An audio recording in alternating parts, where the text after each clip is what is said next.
सत्ययुग का समय था। पृथ्वी अपनी पवित्रता के चरमोत्कर्ष पर थी। उत्तर भारत के हृदय में स्थित नैमिषारण्य का वन अपनी दिव्यता के लिए विख्यात था। यहाँ की वायु में वेदमंत्रों की गूंज थी और वृक्षों की छाया में ऋषियों की तपस्या का तेज समाया हुआ था। इसी पावन वन के मध्य में स्थित था महर्षि दधीची का आश्रम। महर्षि दधीची, जो ब्रह्मर्षि अथवा और माता चित्ती के तेजस्वी पुत्र थे, साक्षात तपस्या की प्रतिमूर्ति थे।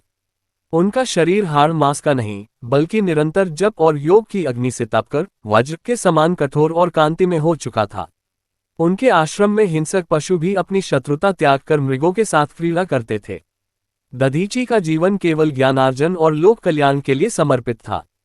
उनकी अर्धांगिनी माता गभस्तिनी उनके प्रत्येक धर्म कार्य में उनकी शक्ति बनकर साथ रहती थी।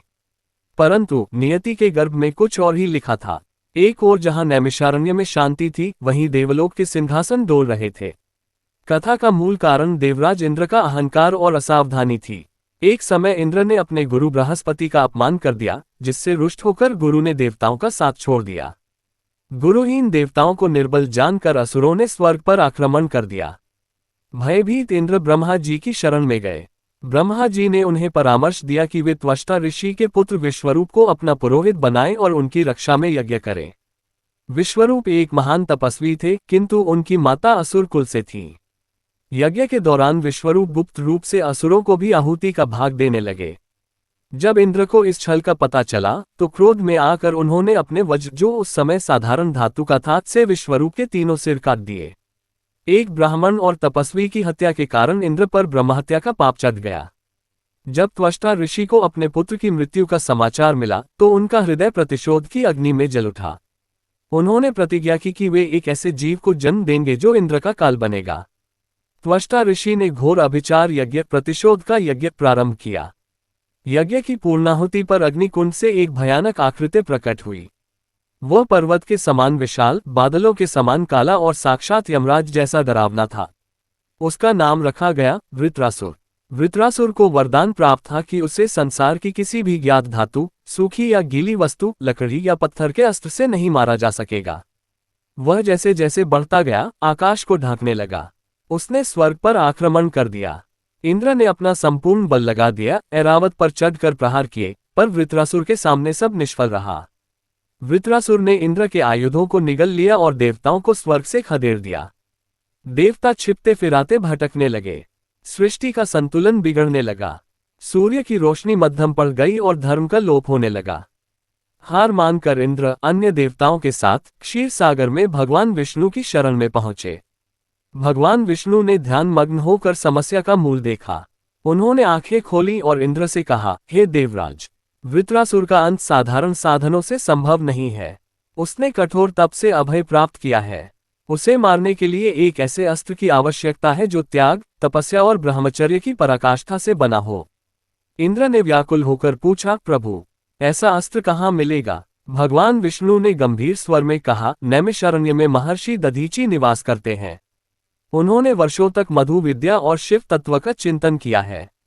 उनकी अस्थियां हड्डियां सामान्य नहीं हैं, वे तपस्या के कारण स्वयं वज्र बन चुकी हैं। यदि महर्षि अपनी देह त्याग कर अपनी अस्थियां दान कर दें, तो उन अस्थियों से निर्मित अस्त्र वज्र की वृत्रासुर का वध कर पाएगा। ये सुनकर इंद्र और समस्त देवता सन्न रह गए। किसी जीवित महापुरुष से उसके प्राण मांगना, वह भी उस ऋषि से जिसका इंद्र ने पूर्व में अपमान किया था। देवताओं के मन में अपराध बोध और संकोच की लहर दौड़ गई। भगवान विष्णु के परामर्श ने देवताओं को एक धर्म संकट में डाल दिया था। इंद्र का मस्तक झुक गया था। उन्हें स्मरण आया वह समय जब उन्होंने अश्विनी कुमारों को मधु विद्या सिखाने के कारण दधीची का सिर काटने की धमकी दी थी। क्या वही ऋषि आज इंद्र की रक्षा के लिए अपना जीवन देंगे? देवताओं का समूह, जिसमें वरुण, वायु, अग्नि और स्वयं देवराज इंद्र सम्मिलित थे, नैमिषारण्य की पावन भूमि पर उतरा। आश्रम की शांति और वहां बिखरा आध्यात्मिक ओज देवताओं को अपनी लघुता का आभास करा रहा था। जब वे महर्षि दधीची के सम्मुख पहुंचे तो ऋषि ध्यानमग्न थे। उनके मुखमंडल पर एक अलौकिक आभा थी जो सहस्त्र सूर्यों के समान दीप्तिमान थी। कुछ समय पश्चात महर्षि ने आंखें खोली। देवताओं को अपने द्वार पर त्रस्त और मलिन मुख देख वे समझ गए कि सृष्टि पर कोई भारी विपत्ति आन पड़ी है। उन्होंने सत्कारपूर्वक पूछा, हे सुरगण, स्वर्ग के स्वामियों के मुख पर यह चिंता की लकीरें कैसी? आप यहाँ किस प्रयोजन से आए हैं? क्या मैं आपकी किसी सेवा के योग्य हूँ? इंद्र का कंठ रुंध गया। उन्होंने कांपते स्वर में वृत्रासुर के आतंक, देवताओं की पराजय और अधर्म के विस्तार का वर्णन किया। अंत में अत्यंत संकोच के साथ उन्होंने भगवान विष्णु का वह कठिन संदेश सुनाया। इंद्र बोले, हे महामुनि, हम लज्जित हैं। हम आपसे वह मांग रहे हैं जो कोई किसी से नहीं मांगता। वृत्रासुर के वध के लिए आपकी अस्थियों की आवश्यकता है। क्या आप लोक कल्याण हेतु इस नश्वर शरीर का मोह त्याग सकेंगे? आश्रम में सन्नाटा छा गया। हवाएं थम गईं और वहां उपस्थित शिष्य और माता गभस्तिनी स्तब्ध रह गए। किंतु महर्षि दधीची के अधरों पर एक मंद मुस्कान थिरक उठी। उन्होंने किसी सामान्य वस्तु के दान की भांति सिर हिलाया। ऋषि ने गंभीर और मधुर स्वर में कहा, देवराज, आप व्यर्थ ही संकोच कर रहे हैं। ये शरीर पंचतत्वों का मेल है जो अंततः इन्हीं में मिल जाना है। जो देह परोपकार के काम न आए वह तो केवल रोग और बुढ़ापे का घर है। यदि मेरी इन पुरानी हड्डियों से धर्म की रक्षा होती है और त्रिलोकी का कष्ट दूर होता है तो इससे बड़ा मोक्ष मेरे लिए और क्या होगा। मृत्यु तो निश्चित है, पर यशस्वी मृत्यु विरलों को ही प्राप्त होती है। महर्षि दधीची ने निर्णय ले लिया था। उन्होंने अपनी पत्नी गभस्तिनी को सांत्वना दी और अपने शिष्यों को अंतिम उपदेश दिया। उन्होंने समझाया कि आत्मा अजर अमर है, केवल वस्त्र रूपी शरीर बदला जाता है। इसके पश्चात महर्षि पद्मासन में बैठ गए। उन्होंने अपनी इंद्रियों को अंतर्मुखी किया और प्राणों को सहस्रार चक्र में स्थित कर लिया। देखते ही देखते उनके शरीर से एक तीव्र ज्योतिपुंज निकला और आकाश में विलीन हो गया। महर्षि ने योग बल से अपने प्राण त्याग दिए। उनके पीछे रह गया वह तेजस्वी पार्थिव शरीर जो अब देवताओं के लिए विजय का आधार था। कथा के अनुसार कामधेनु गाय ने अपनी जिह्वा से उस शरीर के मांस को अलग किया ताकि केवल पवित्र अस्थियां शेष रह जाएं। देवताओं ने अत्यंत आदर और अश्रुपूरित नेत्रों से उन अस्थियों को एकत्रित किया। उन दिव्य अस्थियों को लेकर देवता देवशिल्पी विश्वकर्मा के पास पहुंचे। विश्वकर्मा ने अपनी पूरी कुशलता और मंत्र शक्ति का प्रयोग कर उन हड्डियों को एक महाशस्त्र का रूप दिया जिसे वज्र कहा गया। यह अस्त्र अजेय था क्योंकि इसमें दधीची की तपस्या, उनका त्याग और विष्णु का संकल्प समाहित था। अब युद्ध का मैदान तैयार था। एक ओर अहंकार से भरा वृत्रासुर था और दूसरी ओर त्याग की शक्ति से सुसज्जित इंद्र। भीषण युद्ध छिड़ गया। वृत्रासुर ने मायावी शक्तियों का प्रयोग किया, पर्वत फेंके और विषैली अग्नि छोड़ी। परंतु जैसे ही इंद्र ने दधीची निर्मित वज्र का संधान किया, आकाश बिजली की कड़कड़ाहट से गूंज उठा। वज्र के एक ही प्रहार ने वृत्रासुर के अहंकार के किले को ढहा दिया। असुर का विशाल शरीर धराशायी हो गया और स्वर्ग के द्वार पुनः खुल गए। महर्षि दधीची की महानता केवल उनके अस्थि दान तक सीमित नहीं थी। वे मधु विद्या के ज्ञाता थे, जो ऋग्वेद की एक अत्यंत गुप्त और शक्तिशाली ब्रह्म विद्या है। इस विद्या के माध्यम से मनुष्य अमृतत्व को प्राप्त कर सकता है और चराचर जगत के सत्य को जान सकता है। देवराज इंद्र इस विद्या के संरक्षण को लेकर अत्यंत ईर्ष्यालु थे। उन्हें भय था कि यदि यह विद्या अंधिकारियों या असुरों के हाथ लग गई तो सृष्टि का संतुलन बिगड़ जाएगा। इंद्र ने महर्षि दधीची को कठोर चेतावनी दी थी, हे मुनि, यदि आपने यह मधु विद्या किसी अन्य को सिखाए तो मैं स्वयं अपने वज्र से आपका मस्तक काट दूंगा। किंतु नियति को कुछ और ही स्वीकार था। देवताओं के वैद्य अश्विनी कुमार इस परम ज्ञान को प्राप्त करने के अत्यंत इच्छुक थे। वे दधीची के पास पहुंचे और उनसे इस विद्या का दान मांगा। दधीची धर्म संकट में थे। एक ओर इंद्र की चेतावनी थी और दूसरी ओर एक जिज्ञासु शिष्य को ज्ञान न देना ऋषि धर्म के विरुद्ध था। तब चतुर अश्विनी कुमारों ने एक युक्ति निकाली। उन्होंने अपनी चिकित्सा शक्ति से महर्षि दधीची का असली सिर काटकर सुरक्षित रख दिया और उनके धड़ पर एक अश्वत्थ घोड़े का सिर लगा दिया। महर्षि ने उसी अश्वमुख से अश्विनी कुमारों को मधु विद्या का उपदेश दिया। जैसे ही इंद्र को इसका पता चला, उन्होंने क्रोध में आकर महर्षि का वह अश्व सिर काट दिया।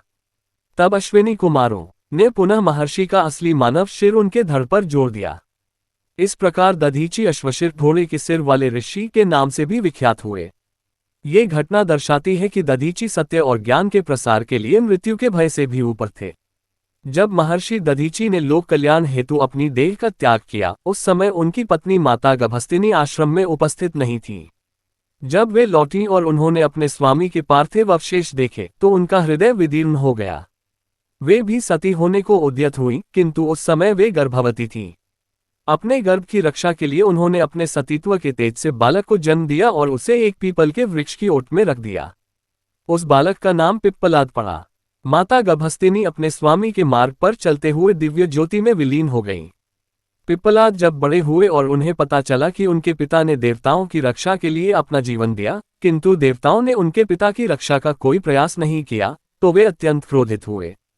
उन्होंने कठोर तपस्या कर बड़वाग्नि समुद्र की अग्नि को उत्पन्न किया ताकि देवताओं को दंड दे सकें।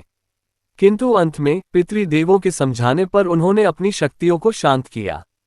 पिप्पलाद आगे चलकर एक महान ऋषि बने और उन्होंने प्रश्नोपनिषद जैसे ग्रंथों की रचना की। महर्षि दधीची का जीवन भारतीय दर्शन के 3 स्तंभों पर टिका है: तप, त्याग और तेज।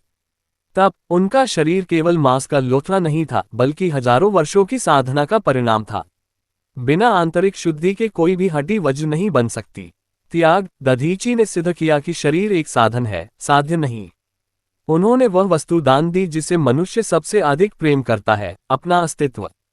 तेज, उनका तेज आज भी भारतीय सेना के सर्वोच्च सम्मान परमवीर चक्र में झलकता है।